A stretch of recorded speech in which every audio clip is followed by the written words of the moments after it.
që në bazë të asaj unë që mendoj, informacionet kanë qenë të pakta nga tereni dhe institucionet e Kosovës nuk kanë pasur njohuri dhe sot kemi njohuri të mangëta, ende nuk kemi një informatë zyrtarë se çfarë ka ndodhur. Po presim. Institucionet e Kosovës nuk e pas kanë kontroll krejt. Ma vetë lutem. Patjetër. Vetë lutem të shpjegojmë radhësi.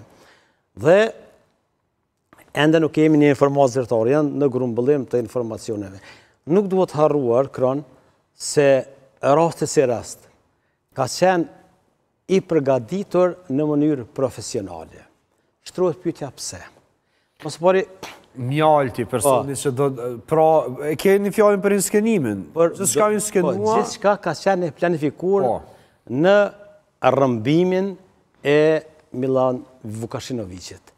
Në bazë të perceptime për bazë të asaj se unë po i referohem në platformën X çfarë kam lexuar nga avukati i tij sepse ai është i thirrur që ta mbrojt domon klientin e vet.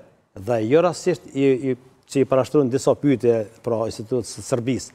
Ai nuk i parashtron institucionet të Kosovës sepse rastin flagrant, rastin e tillë e ka krye një shtet në një shtet tjetër.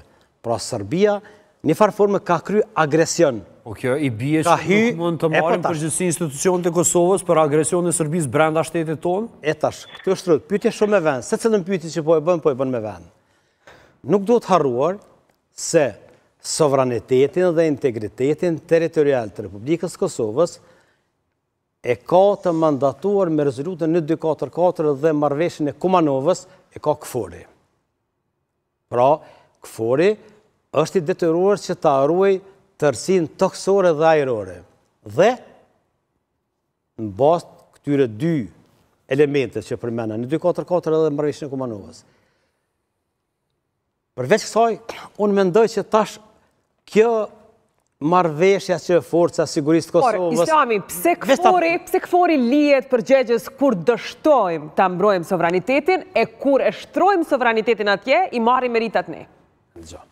Se unë e kuptoj që ju dëni të mos e trajtoni në aspektin politik. Po kjo ka lidhje edhe me politikën. Jo, gjithçka... është politika jo që na ka treguar si po e shtrinë sovranitetin. Jo, gjithçka ka të bëjë me politikë. Së mund ta shmangim. Këtë rast kemi të bëjmë me politikat e sigurisë. Jo politikat e qeverisë, po politikat e sigurisë që është i thirrur policia e Kosovës. Çka duhet bërë? A është dashur të thirrej nëse të merresh me mandatar pa numra, a dashur që të thirrej sot në fakt mbledhja e Këshillit të Sigurisë? Jo, ende nuk kemi një informacion zyrtar. Ende është mendoj që përderisa prokurori i rastit ende nuk kemi një informacion zyrtar çfarë ka ndodhur. Si nuk është ke dëshmitar zot Islami, apo s'ka benefite tani që të merret me këtë. Ta serojmë, është më mirë ta serojmë për opinionin e juve çka ka. Zot Islami, Jandarmeria është në rregull e Serbisë. Pra nuk është polici e thjesht, është polici ushtarake, pak a shumë në terma juridike. Mirë, po, Kështu që Jandarmeria me të hyrë në territor të Kosovës, kjo nuk është